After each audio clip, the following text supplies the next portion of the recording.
aí, tenho um ministério aqui já há 18 anos, sou cobertura de 12 igrejas hoje, cuidando, pastoreando, fazendo a obra do Senhor já há muitos anos, sou pastor há 25, apóstolo há, acho que 15, 20, não lembro mais quanto tempo, mas fazendo a obra do Senhor. E o meu amigo querido Éder tinha pedido para mim, para eu dar uma aula e falar algumas coisas sobre quebra de maldição.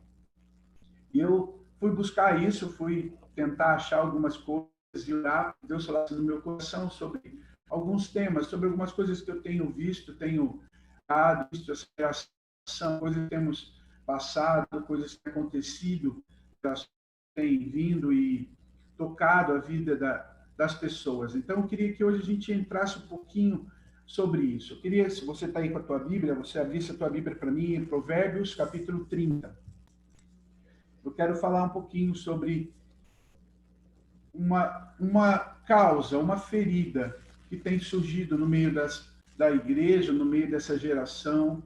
E a gente sabe que ferida é a habitação de demônios, né? Da mesma forma que o Senhor habita no meio dos louvores, demônios habitam em meio às feridas, né? Então, as feridas vão trazer e vão gerar portas para essas maldições. A Bíblia fala que a maldição sem causa, sem moradia, sem local, ela não permanece.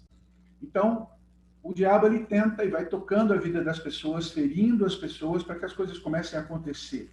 E isso vem acontecendo, tocando várias gerações. A gente, quando olha para trás, a gente vai ver coisas acontecendo lá atrás, né? Vem lá de trás situações que foram abrindo. Mas isso não quer dizer que a gente vai viver isso o resto da vida. A gente tem na nossa mão a autoridade, né, em Cristo Jesus para barrar isso.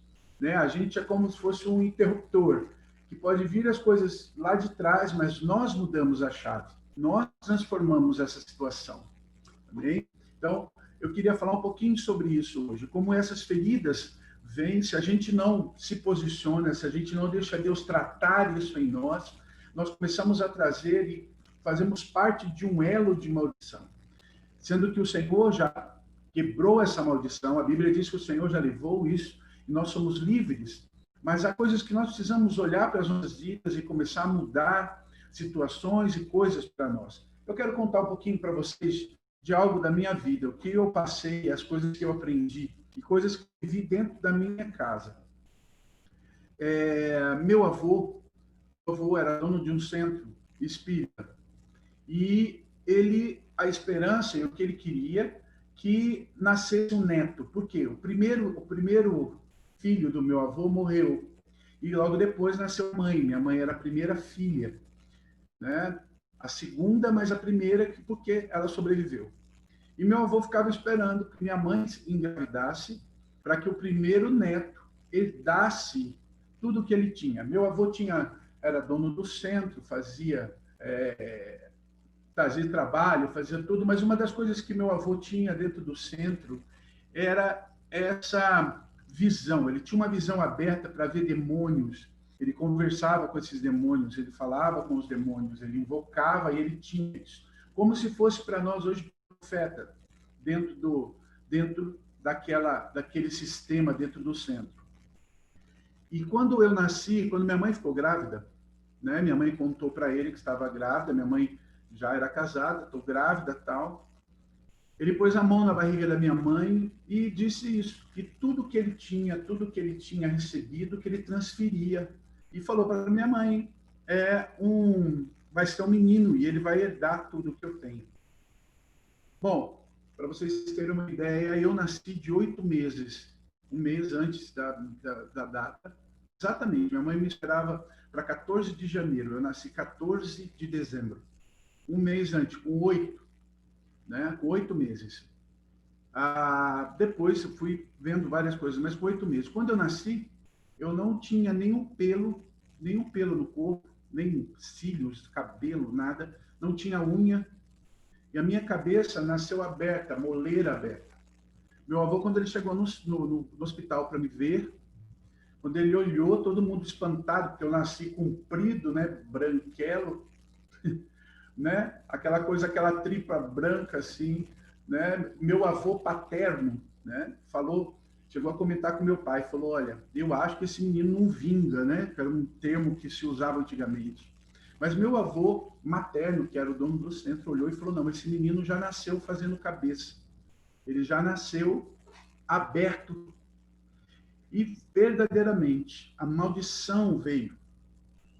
E eu desde pequeno, desde que eu me entendo por gente, eu via e eu tinha a visão aberta. Não sei se vocês estão entendendo, eu já nasci com isso e vim com isso sobre mim. Vinha com isso sobre a minha vida. E eu fui crescendo.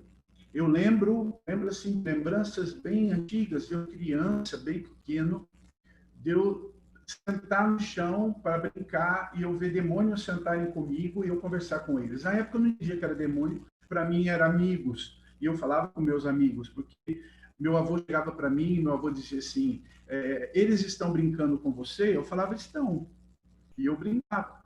E a mãe conta que eu comecei, aprendi a andar segurando na mão de demônios, minha mãe falava.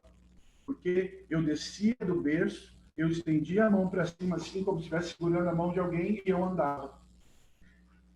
Isso para você ter uma ideia, as coisas do que foi aberto para mim e o que o diabo tinha para minha vida. E eu tive que. E a minha vida nesse tempo era terrível, porque o diabo usava minha vida terrivelmente contra minha mãe, contra minha casa. Logo depois que eu nasci, 10 meses, minha mãe ficou grávida. 10 meses depois que eu nasci, eu tinha 10 meses quando meu irmão nasceu. Meu irmão mais próximo de mim. E esse irmão nasceu e eu tinha ódio do meu irmão. Ódio. E eu ouvia as vozes que diziam para mim que eu tinha que matar meu irmão. Eu tinha que matá-lo. E eu subia em cima do guarda-roupa e pulava no berço com os 2 pés para matar meu irmão. E eu fiz isso uma vez, quase matei ele mesmo. Minha mãe teve que levar para o hospital, um monte de situações. E aquilo foi perturbando. Eles me deixavam longe, e aí, para me deixar, para ficar pior, me deixavam na casa do avô. E meu avô incentivava as coisas dentro de mim. Sabe, queridos, eu estou te contando isso para você entender. Eu não sei se isso, alguns de vocês vão entendendo a que aquilo estava aberto dentro de mim. E como isso ia trazendo, como a maldição está sendo imposta, colocada dentro do meu coração, dentro da minha vida. E aquilo que eu olhava era, eu vou viver isso. Era tudo escuro, claro que era tudo negro, sim, mas eu não tinha entendimento. Para mim, aquilo estava certo. Para mim, era uma herança do meu avô. Meu avô dizia para mim: olha, você está recebendo algo lindo, algo sobrenatural. Então, para mim, aquilo, eu achava, eu era criança, aquilo para mim era um deslumbre. Eu olhar e ver pessoas, eu olhava e eu via sombras, eu olhava e eu via demônios, eu olhava e eu via bichos. O que as pessoas viam na televisão, né? Eu olhava e eu via. Até o dia, né? Foi fazendo isso.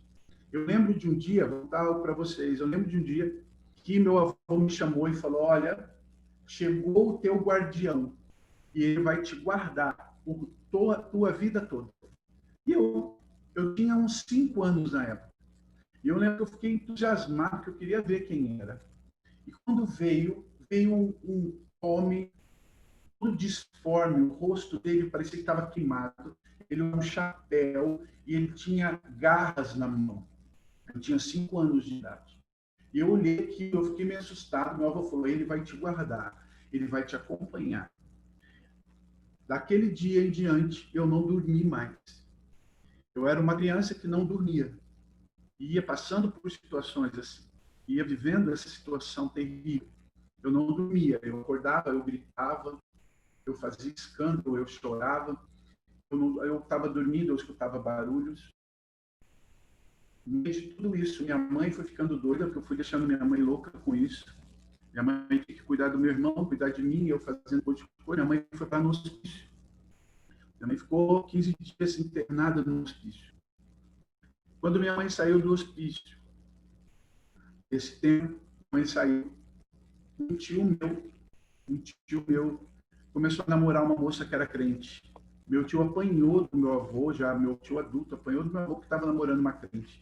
Mas ele continuou. E essa minha tia, que é a minha tia, meu tio casou com ela, crente, foi que evangelizou minha casa, foi que evangelizou minha mãe, foi que entrou para evangelizar. Sabe, a partir do tempo que a minha mãe começou a ir na igreja, as coisas começaram a mudar. E aí eu vou contar para vocês como Deus foi tão maravilhoso de me resgatar de algo que estava marcando a minha vida. Como que Deus salvou. Com o primeiro dia de aula de escola, eu tinha 6 anos. Como eu nasci em dezembro, eu com 6 anos de idade, eu fui para a escola, no primeiro ano. Quando eu cheguei no primeiro dia de aula, minha mãe já estava indo na igreja. No primeiro dia de aula, eu cheguei, a professora foi, apresentou e apresentou um homem, um japonês baixinho, e falou: esse aqui é o professor de religião. E ela perguntou: quem aqui é católico, fica aqui comigo. E quem é crente, a palavra dela, quem é crente protestante, vai com ele. Eu fiquei sentado, porque meu avô dizia para mim: não diga que você é crente, porque você não é crente. Eu fiquei sentado. Aí um rapazinho, um menino, que ia junto, que ia na igreja junto comigo, e todo mundo me conhecia na igreja, sabe por quê? Porque quando eu ia para a igreja, minha mãe me forçava, eu ia agarrado assim, minha mãe me levava forçado. Quando eu chegava no quarteirão da igreja, os demônios começavam a gritar no meu ouvido, e eu punha a mão no ouvido, e eu deitava no chão, e eu gritava que eu não queria ir para a igreja.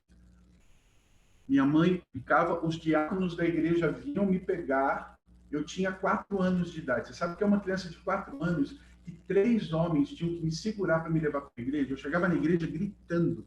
Aí o pastor descia, vinha, o pastor Guilherme, um pastor aqui da cidade, já falecido, mas um homem de Deus, ele me pegava no colo. Quando ele me pegava no colo, eu parava de gritar. E aquele homem pregava comigo no colo, um menino de 4 anos. Ele segurava eu assim e ele pregava.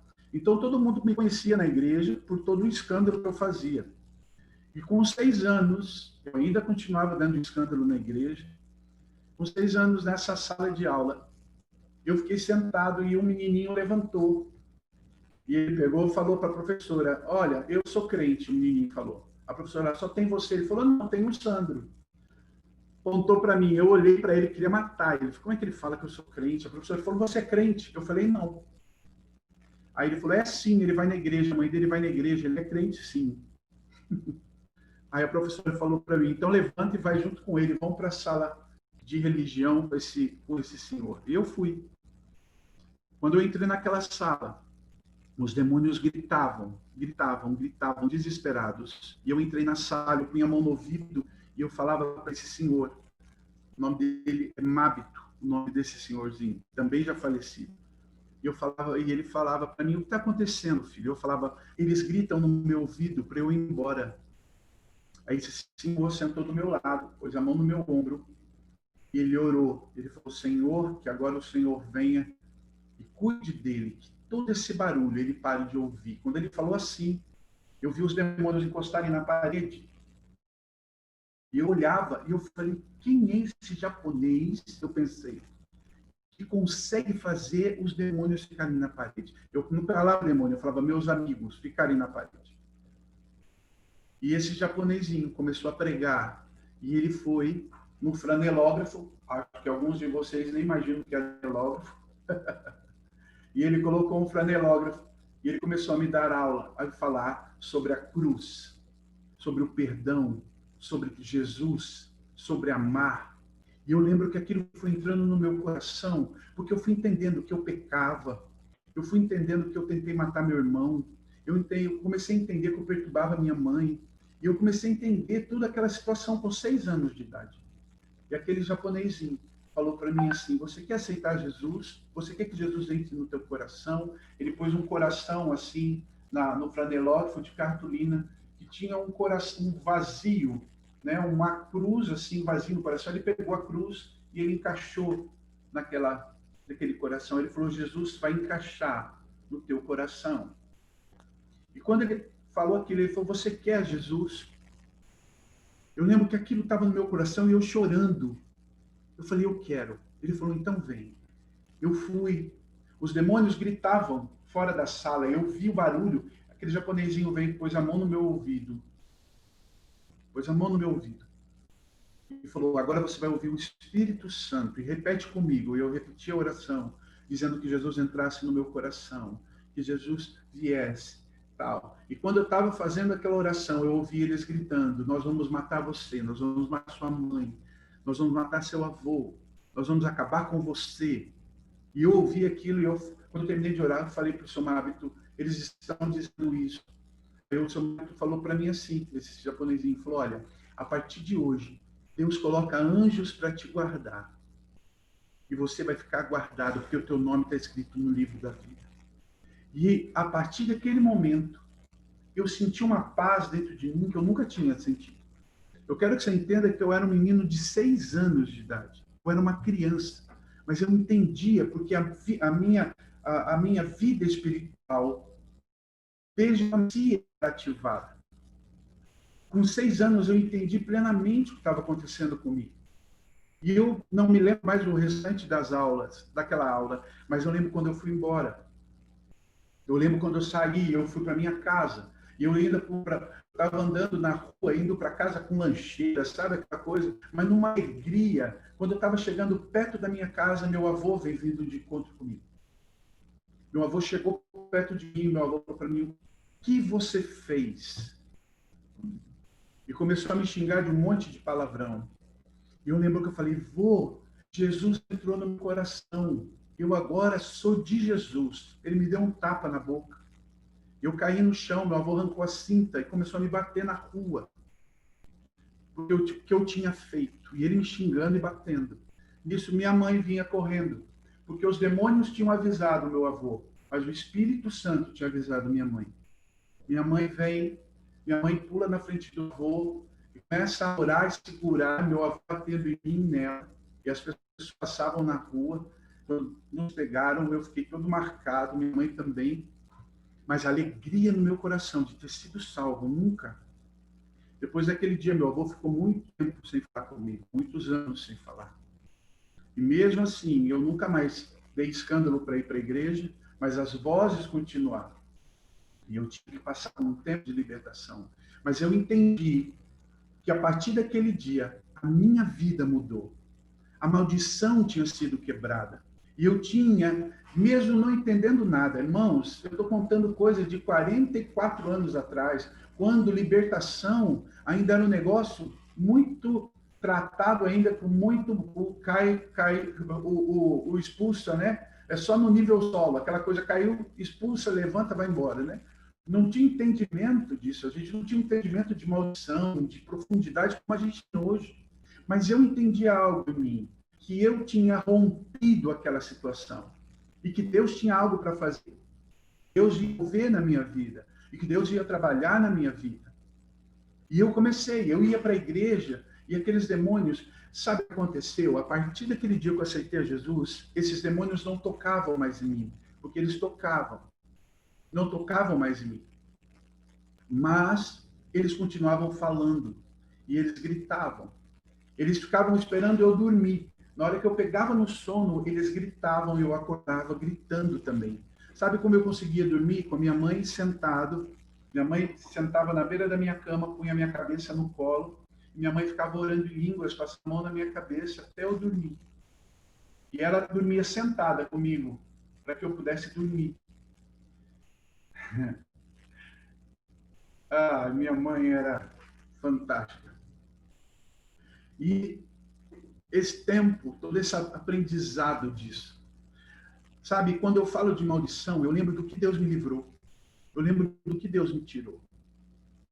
E o quanto eu sofri com a maldição, com aquilo que foi a perseguição. E sabe, por mais eu tinha aceitado a Jesus, eles não tocavam mais em mim, mas eles me ameaçavam. Eu via na rua, eu via demônios, eu entrava na igreja, e às vezes eu via os demônios entrarem com as pessoas na igreja. E entravam e vinham. Nós mudamos de cidade, fomos para outra cidade, fomos para uma outra igreja. Quando nós fomos para essa outra igreja, era uma igreja mais tradicional. E quando eu chegava lá, eu via os demônios. Eu via demônios que subiam no altar com o pastor. E eu fui contar para minha mãe e contei para o pastor. o pastor chamou minha mãe e falou: olha, leva esse menino para fazer um tratamento porque ele é esquizofrênico. Eu tinha 10 anos de idade. Leva que ele é esquizofrênico. Ele não, ele, o que ele vê são ilusões na cabeça dele. Ele precisa passar por um psiquiatra, ele precisa tomar remédio. E minha mãe falava: não, o que esse menino tem é de Deus. E eu ia, e eu passava por isso. E sabe, queridos, deixa eu contar para você, e aí a gente fala um pouquinho dos Provérbios 30, né? Está falando, pô, o apóstolo mandou abrir a Bíblia, até agora não falou nada. Quando e eu passei nesse processo dos meus 6 até os meus 17, 11 anos em que eu sofria, mesmo estando na igreja, eu cantava no louvor, eu ministrava o louvor, eu dava aula, eu fazia, mesmo assim, ainda tinha muito ataque do inferno. Esses demônios não desistiam, eles vinham na minha mente, eles vinham contra mim, até que com 17 anos eu fui para uma outra igreja. E nessa igreja era uma igreja mais, não era tradicional, mas era uma igreja que a gente chamava de pentecostal na época. E o pastor dessa igreja, eu cheguei para ele e contei. Falei, olha, eu vejo assim, assim, assim, eu vejo demônios assim, porque nessa igreja pentecostal, por favor, entenda o que eu vou dizer. Nessa igreja pentecostal, os demônios não entravam. Eles ficavam fora. E eu via isso. E eu entrei e contei para o pastor. O pastor falou, me conta a sua história. E eu contei, eu estou contando para vocês, claro, com mais detalhes, né? Mas eu contei para ele o que estava acontecendo, e como eu era, e como eu estava vivendo aquilo. Porque chegou uma hora, quando eu fiquei quieto. Depois dos 10 anos, quando o médico me mandou, quando o pastor me mandou para o médico, eu fiquei quieto, eu não contava para ninguém mais. Minha mãe perguntava para mim, você está vendo alguma coisa? Eu falava, estou. Ela fala, o quê? Eu falo, não vou falar. E eu não falava porque eu tinha medo, porque eu fiquei com medo de eu começar a contar e eu ir para o hospital, eu ir para o hospício. E eu não contava. Com 17 eu contei para o pastor, e o pastor me chamou um dia, junto com 2 intercessores. Todas as visões que eu tinha eram um inferno. Eu via só o inferno. Eu via demônios, era tudo escuro. Eu via demônios, irmãos. Eu via lagarto andando. Eu via pessoas falando e a língua era a língua de cobra. Eu via pessoas com metade do corpo humano, metade bicho. Eles chegavam, eles vinham, eles falavam. Eu via Tranca-Rua, eu via Zé Pilintra, eu via Preto Velho, eu via toda a linhagem das Índias. Eu via andando, eu via elas falando, eu via Pombagira, eu conhecia. Aí, nesse dia, o pastor me chamou e falou assim, olha, o que você tem, o que você tem é um dom, mas o diabo tomou isso. Mas o Senhor hoje vai reverter isso na tua vida. Eu vou ungir você, nós vamos fechar para o mundo das trevas, mas nós vamos abrir para que o Espírito Santo controle isso em você. E a partir de hoje o Espírito vai entrar e controlar a tua vida nisso. Eu creio nisso, eu falei para ele. Ele pegou o óleo e derramou na minha cabeça. Quando ele derramou na minha cabeça o óleo, muito óleo, foi derramando, eu fui sentindo minha cabeça fechar. Como se pegasse assim e estivesse fechando. Sabe como se fechasse com um zíper? Eu senti minha cabeça encolhendo. Senti aquilo vindo e queimando. Quando aquilo fechou, ele pôs a mão nos meus olhos. Ele falou, Senhor, eu limpo os olhos dele agora e eu te peço que o Espírito Santo tome a vida desse rapaz. Quando ele fez isso, eu senti que algo explodiu dentro de mim. E ele falou assim, abre os teus olhos e o que você vê? Quando eu abri os olhos, tudo tinha mudado, tudo era claro, tudo era claro. E a primeira coisa que eu vi foi 2 anjos enormes do meu lado. E quando eu olhei para eles, eles olharam para mim e sorriram. E eu vi os 2 anjos. Foram os 2 primeiros anjos que eu vi. Eram os que guardavam, que desde aquele dia que o seu Mábito lá, com 6 anos, falou para mim que eles me guardariam e eles me guardavam. E eu olhei para eles, eles sorriram para mim, como dizendo, eu estou aqui, sempre estive aqui. E eu lembro que aquilo mudou a história da minha vida, porque a partir daquele momento, os demônios não mais, eu não via mais, eles não falavam mais comigo, a não ser quando Deus permitia que eu visse. Minha visão é aberta? É. Eu vejo os anjos, vejo o anjo, vejo o céu aberto, vejo a Shekinah de Deus, mas Deus também me mostra os demônios quando eu vou ministrar pessoas, quando eu estou em alguns lugares, Deus abre minha visão. É tão impressionante que às vezes se eu estou passando numa rua e ali aquela rua fizeram algum trabalho ou tem algum centro de macumba, eu passo e eu vejo os demônios e eles me olham e eles sabem que eu estou vendo, mas eles não tocam em mim. Por quê? Porque a maldição foi quebrada. Com 17 anos, quando essa maldição, e eu fui liberto disso, e a minha cabeça foi fechada, meu avô fechou o centro. Meu avô fechou o centro. O centro acabou. A unção que quebrou em mim, que a unção de Deus que quebrou, a maldição foi aniquilada na minha vida. E todos da família deixaram o espiritismo e começaram a ver conversões. Hoje, na família da minha mãe, se eu contar, acho que tem dois primos que não são convertidos. O restante, todos somos. Sabe aquele grupo de família? A gente tem um grupo de família. O que a gente posta no nosso grupo música, mensagem, a gente fala, a gente ora, aniversário do povo, culto, a gente pode, porque todos nós hoje somos convertidos, porque foi quebrada uma maldição. Para mim, irmão, quando eu falo de quebra de maldição, eu estou falando de um poder do Senhor que transforma. Eu estou contando para você porque eu creio numa unção que muda, que transforma uma casa, que transforma uma família. E Deus teve que tratar minha vida, mudar, me ensinar.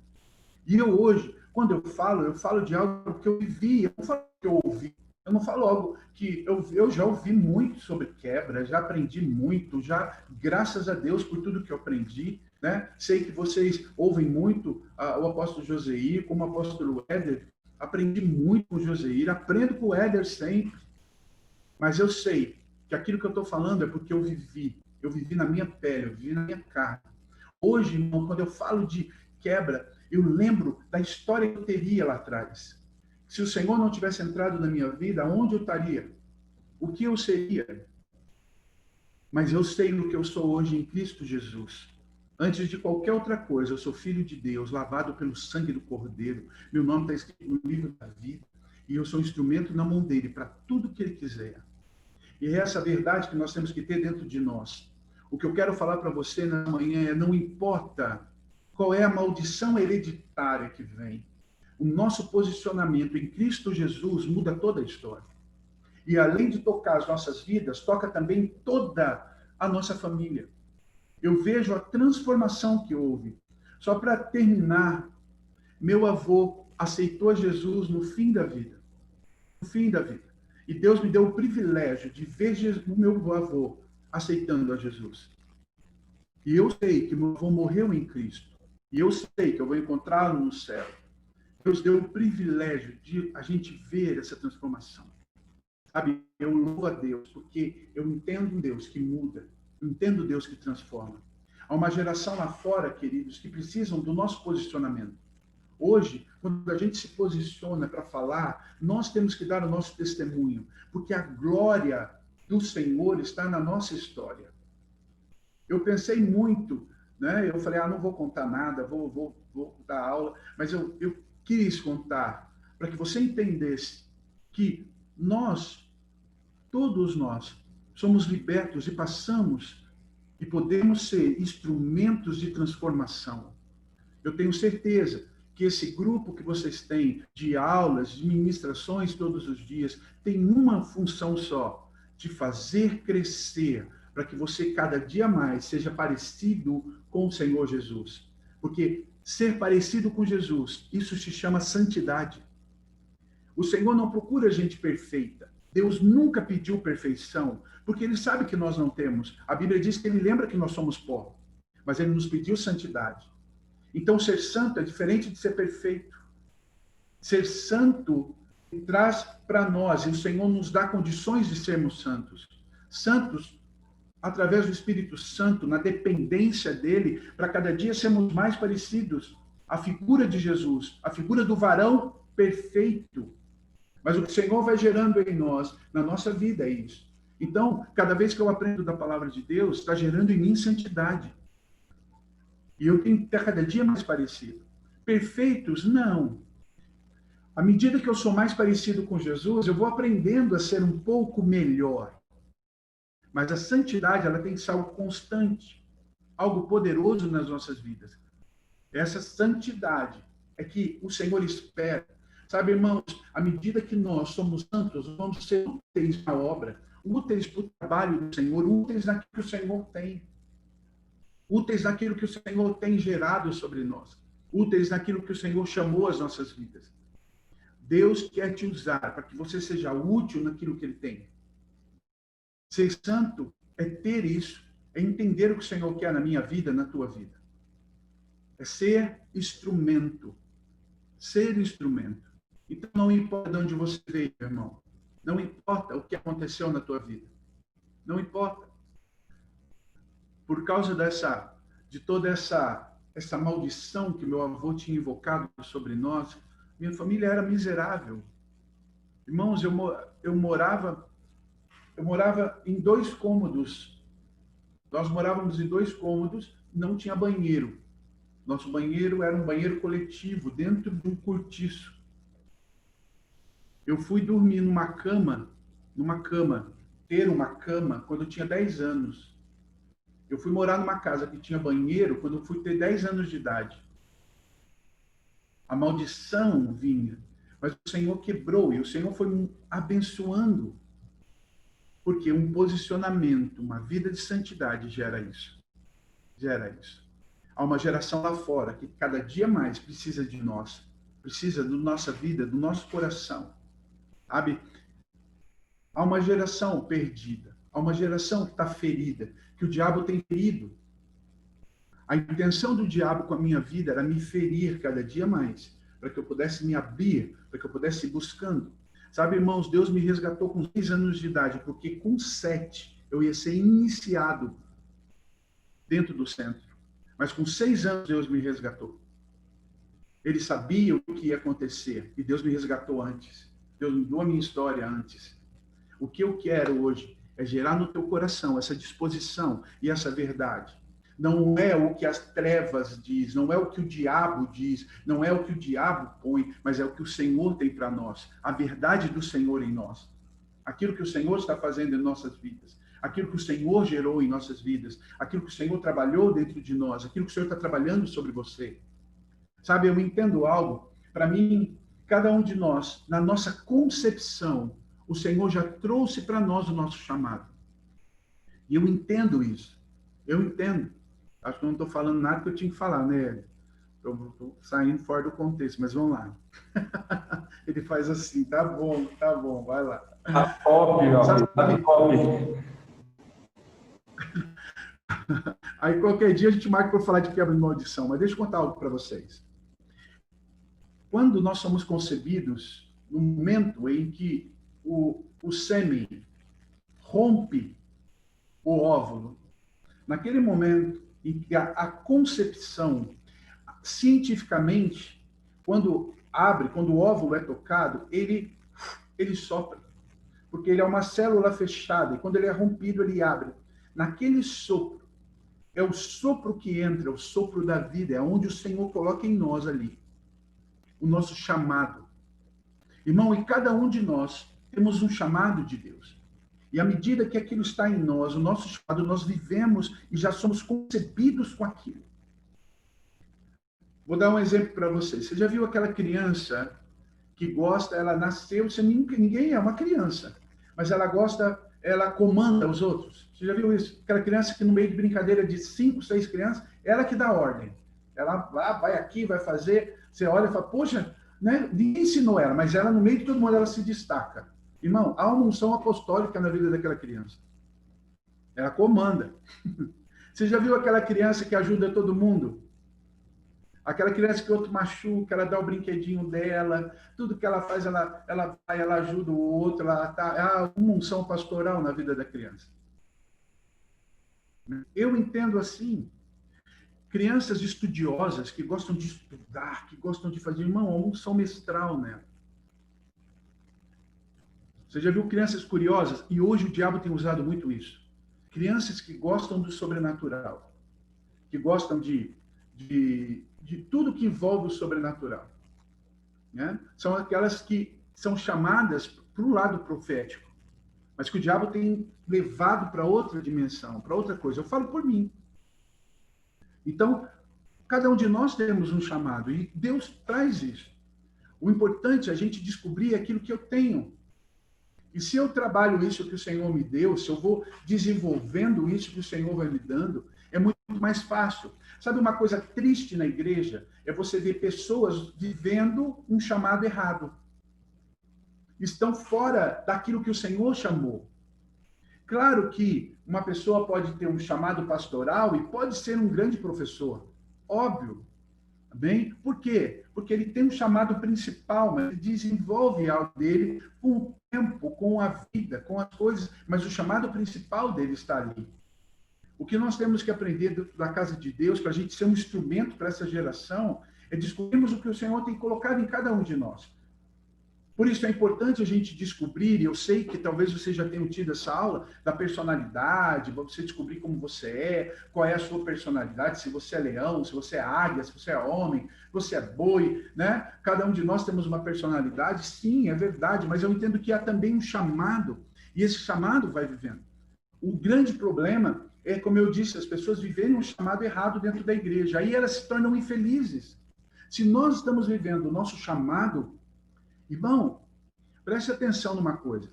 Se servir a Deus está sendo pesado, alguma coisa está errada. Outro dia eu falei isso para uma pessoa, eu falei, olha, se está sendo pesado para você orar, alguma coisa está errada. Ler a Bíblia para você é um sacrifício, alguma coisa está errada. Para e vai rever, vai acertar a sua vida. A mesma coisa dentro da casa de Deus. Amar a casa de Deus, servir a casa de Deus tem que ser algo prazeroso, algo que tem que estar no meu coração, eu tenho que sentir alegria de ir para a casa de Deus. Eu tenho que sentir, olha, depois desse tempo de pandemia aí, de tudo que está acontecendo, né? De tudo que aconteceu, uma das coisas que eu vi dentro da igreja é que o Senhor mostrou as prioridades dos corações. Quais são as prioridades? Pessoas que hoje a maior prioridade dela, ela começou a descobrir. Irmãos, eu confesso para você que os dias que nós não pudemos ir para a igreja, nós fizemos culto aqui em casa, transmitido 2 vezes. Acho que 2 finais de semana. No terceiro final de semana, eu falei para a Silvana, eu falei, Sil, não, vamos para a igreja, a gente transmite a igreja, mas eu quero estar no altar, eu quero estar lá, porque a igreja faz parte de mim. Eu amo a casa do meu Deus. Eu amo estar na casa do meu Deus. Eu não consigo conceber um cristão que não vai à igreja. Eu não consigo conceber um cristão que não ama estar no corpo. Não dá para você entender uma verdade dessa. E hoje a gente vê pessoas que a prioridade é outra coisa. Sabe, eu escuto muito da desculpa assim, eu não fui na igreja porque eu estava priorizando a minha família. O irmão falou isso para mim. Eu falei, irmão, vou te dizer uma coisa. Se você ama a sua família, é na igreja que você tinha que levá-los. É lá, é o primeiro lugar que eles têm que aprender. Não adianta você querer levar a sua família para o shopping, para o cinema. Não, é meu dia de folga. Meu irmão, a prioridade da vida dos teus filhos, da tua família tem que ser a igreja. Mas o foco das prioridades estão mudando. As pessoas estão mostrando que realmente a igreja é para elas ou não. A casa de Deus. Eu já ouvi também a desculpa do seguinte, eu não vou na igreja, mas eu estou ligado a Deus. Eu falei, irmão, a Bíblia fala que a gente tem ligado à videira e não ao agricultor. Você é um ramo ligado à videira, não ao agricultor. O agricultor, ele cuida da videira, mas você tem que estar ligado à videira. Não adianta você ficar em casa. A mesma coisa que eu pegar um galho, botar aqui e falar, esse galho está ligado ao agricultor. Vai produzir alguma coisa? Não, vai secar e vai virar pó. O que eu tenho que fazer? Eu tenho que estar ligado à videira. Então, é dentro da igreja. Quando eu estou vivendo essa verdade, a prioridade da casa de Deus é algo para a minha vida, Eu começo a crescer, eu começo a deixar o Senhor mostrar para mim qual é o meu chamado. Uma das coisas que eu mais escuto, e as pessoas chegam para mim e falam, apóstolo, como eu sei qual é o meu chamado? Eu sempre respondo a mesma coisa, trabalhando. Trabalhando. Faz o que tiver na tua mão. Chega para o teu líder, chega para quem for e fala, o que eu preciso fazer na casa, o que a casa de Deus precisa. E aonde mandar, coloque. Lá você vai trabalhar, lá você vai fazer. E no meio do caminho, da tua caminhada, você vai descobrindo e Deus vai te colocando. Tem muita gente sentada, orando e falando para Deus, Deus, mostra qual é o meu chamado. Mostra para mim meu chamado. Deus não chama preguiçoso, irmão. Deus não chama gente ociosa. Sabe? Deus chama até gente chata. Não chama gente ociosa. Deus chama pessoas para transformação. O que Deus está esperando em nós, esperando em você, é um posicionamento. É levantar, sabe? Eu tenho crido nesse tempo, eu tenho profetizado que esse seja um tempo que o Senhor levante homens e mulheres que estejam compromissados com a casa de Deus, que amem a obra, pessoas que comecem a priorizar a casa de Deus mais do que dinheiro. Infelizmente, a pandemia trouxe dentro da igreja situações das pessoas querem dinheiro. É um tal de coach para cá, coach para lá. Às vezes você pergunta, é um coach para te abençoar? Não, é um coach que ensina como ganhar dinheiro.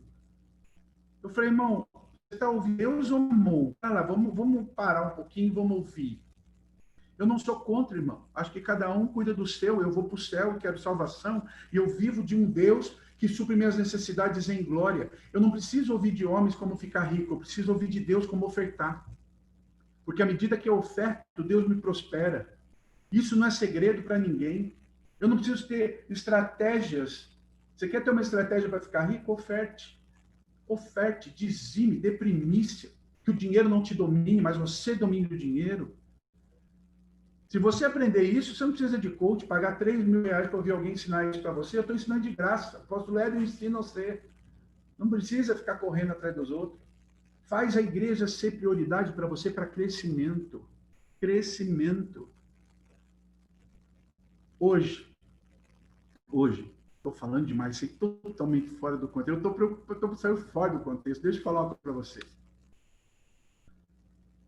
Deixa eu falar uma coisa. Preste atenção numa coisa. Deus está levantando hoje uma onda de mestral.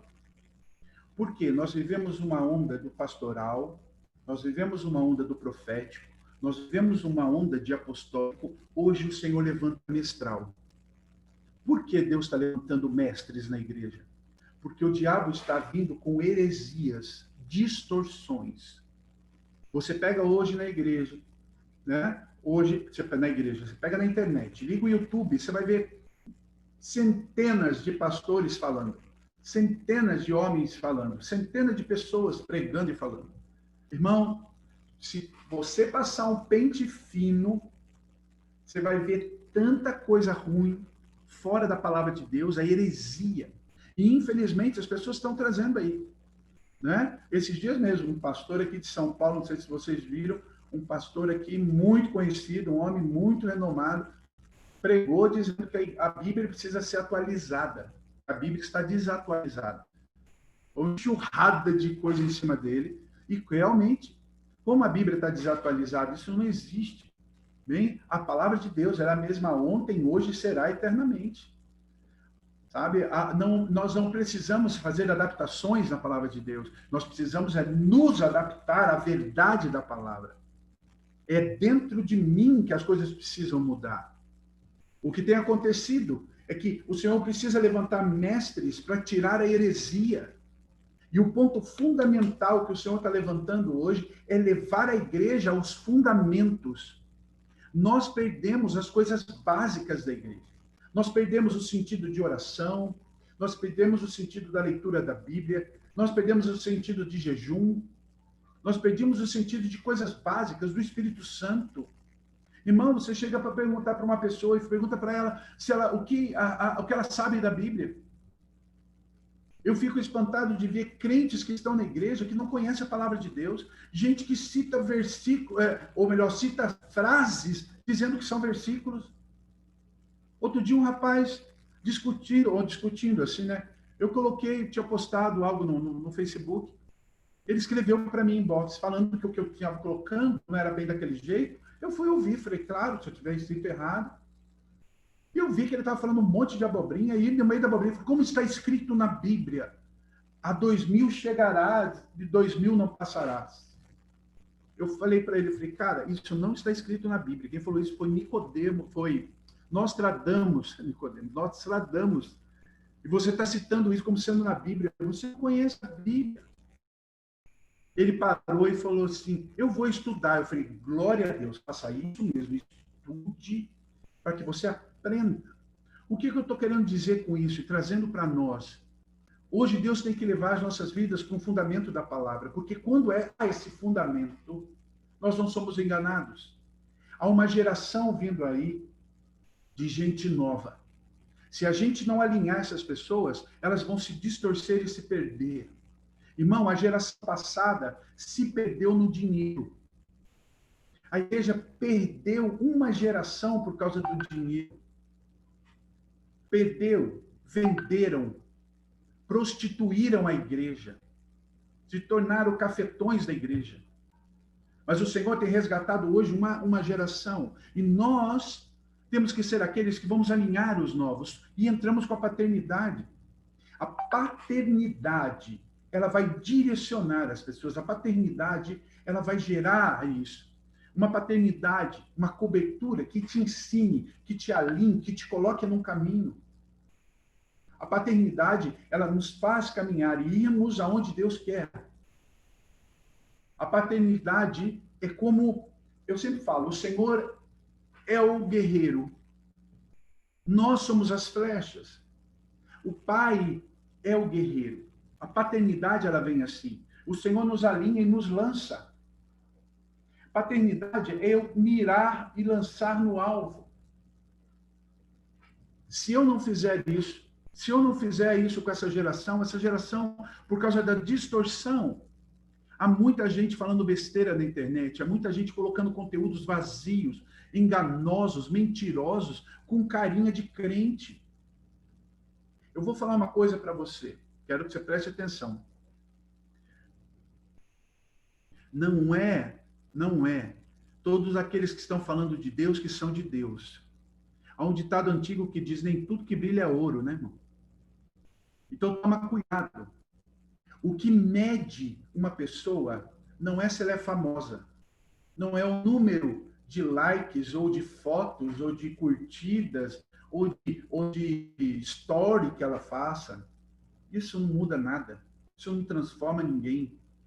O que muda, irmão, é uma vida com Deus. Sabe o que faz a diferença? São os frutos. Frutos. Uma vida em Deus. Uma vida com fruto.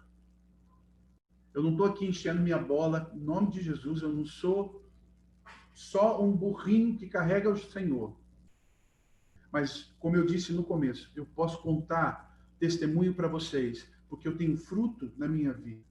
Eu tenho vivido isso. Eu estou contando e falando para vocês, talvez uma palavra simples, vocês estão acostumados com o Éder, com uma profundidade, com o Joseir, com algo tão tremendo. Mas o que eu estou falando para vocês é do que eu vivo. E para mim, o Evangelho é isso. É eu contar o que eu vivo, o que eu experimento, o que eu tenho visto e aquilo que Deus está fazendo no meu coração. Hoje, o que eu quero verdadeiramente é que você seja ativado nisso. Entenda que o Senhor, a glória de Deus está na sua história. Que nós precisamos nos levantar para mirarmos, para alinharmos a geração. Deus precisa cuidar da nossa vida, mas nós também precisamos cuidar dos outros. Que você seja um canal para tirar a heresia. Que você seja aquele que conte o que o Senhor está fazendo para você. Que você abra os olhos dos outros. Sabe? É abraçar a pessoa e falar para ela, deixa eu te contar o que o Senhor fez. Para mim, isso é evangelho. Estou terminando já, deixa eu só falar uma coisa para você. O Senhor Jesus nos chamou não para contar historinha. Nós não fomos chamados para contar a historinha de Jesus, nós somos chamados para fazer discípulos. Para fazer discípulos, eu não tenho que contar história, eu tenho que viver a Bíblia. O Senhor falou para nós, sabe? Ide, fazei discípulos em todas as nações. O fazer discípulo é ser exemplo. Se eu quero ter discípulo, é sinal que eu vou ser o mestre, o discipulador. E o discipulador e o mestre é exemplo para as pessoas. O mestre, ele não ensina falando, ele ensina vivendo. Ele ensina vivendo. E isso tem que ser uma verdade em nós.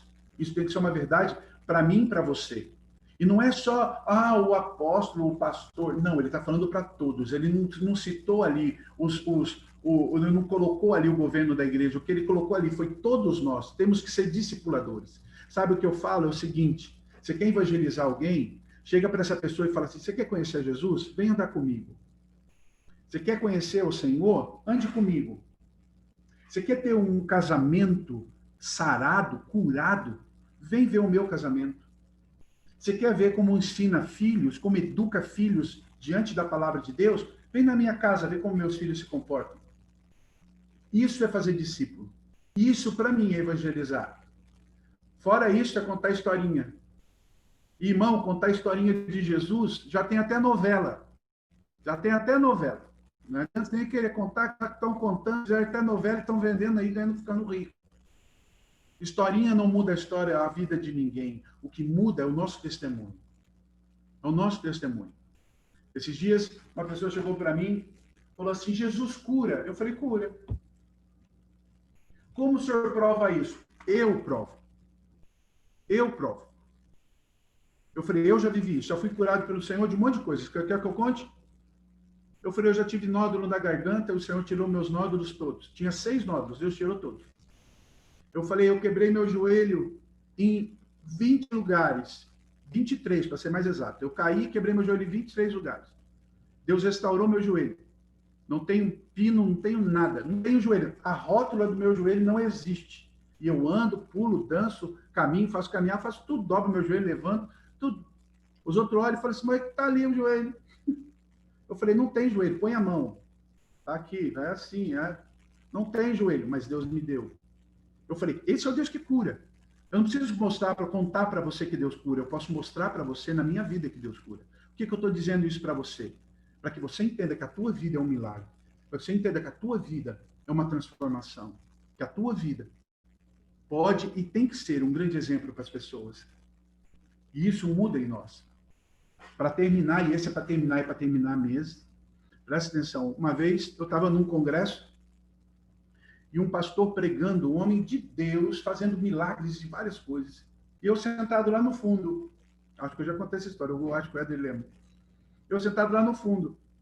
E o pastor falou assim, o missionário que estava pregando, era um missionário inglês, ele pregando e tal, ele falou assim, Deus vai começar a curar joelhos agora.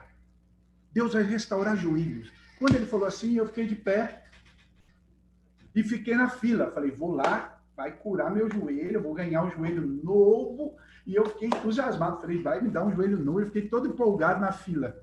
Eu estou bem feliz na fila. Escuto Deus falar para mim, o que você está fazendo aí? Eu falei, Deus, estou indo para a fila, estou na fila, vou ganhar um joelho novo hoje. Deus falou assim, você quer um joelho novo? Eu falei, eu quero. Ele falou assim, por que você quer o joelho?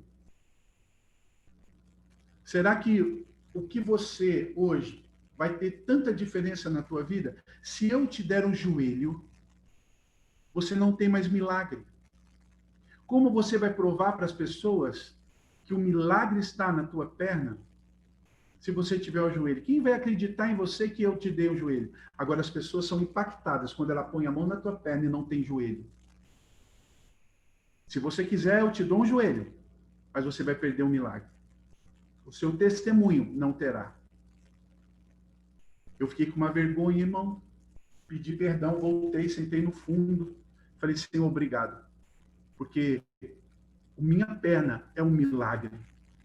Com ou sem joelho, mas eu prefiro sem joelho, porque quando eu conto essa história, as pessoas podem ver meu joelho. O dia que você me encontrar, você perguntar, posso pôr a mão no seu joelho? Eu deixo você pôr, tá bom?